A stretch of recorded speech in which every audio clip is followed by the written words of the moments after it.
Tori et Lokita, le dernier film des frères Dardenne, primé à Cannes, expose le sort des enfants dans la migration, que l'on appelle mineurs isolés étrangers ou encore mineurs non accompagnés.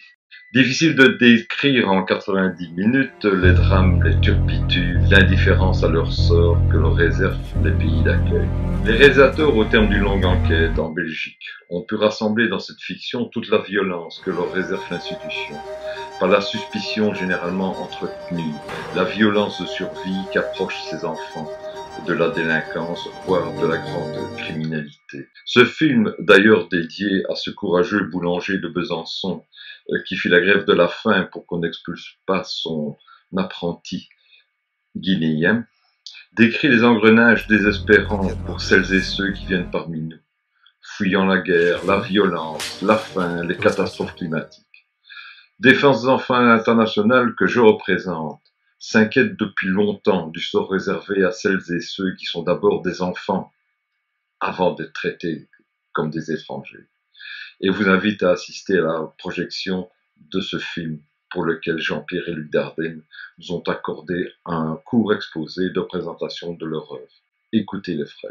Avant de commencer notre tournage, avant de commencer l'écriture du scénario de Tori et Lokita, nous avons fait une enquête dans les centres MENA belges. Nous en avons visité plusieurs, nous avons discuté avec beaucoup de directrices et moins de directeurs, parce qu'effectivement, là, il nous a semblé que la plupart de ces centres étaient dirigés par des femmes, et aussi des éducateurs et des éducatrices.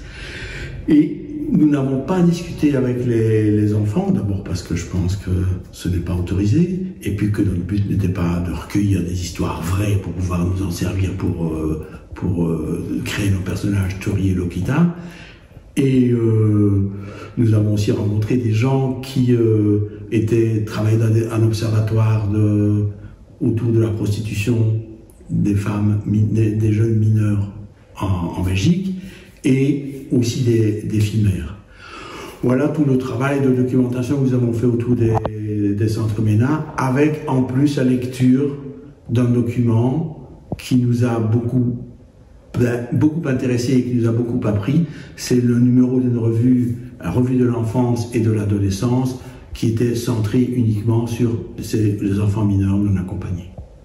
Et à côté de cette enquête autour des jeunes migrants, des jeunes exilés en Europe, nous avons également fait une enquête sur les réseaux criminels, dont celui de la drogue, la fabrication de drogue.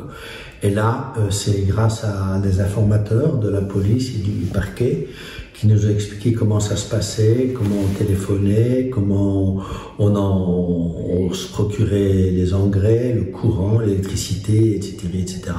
Et là, on a et la violence interne à ces milieux qui est devenue une violence meurtrière, très vite meurtrière, alors qu'auparavant elle était moins. Aujourd'hui, il y a un taux de violence qui a vraiment augmenté.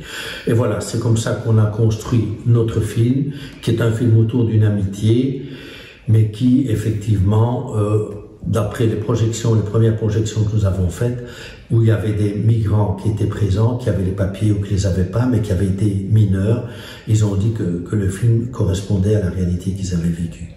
Oui, comment cette histoire d'amitié entre Tori et Lokita peut, jusqu'à un certain point, vaincre, contourner, surmonter les obstacles qu'ils vont rencontrer tout au long du film.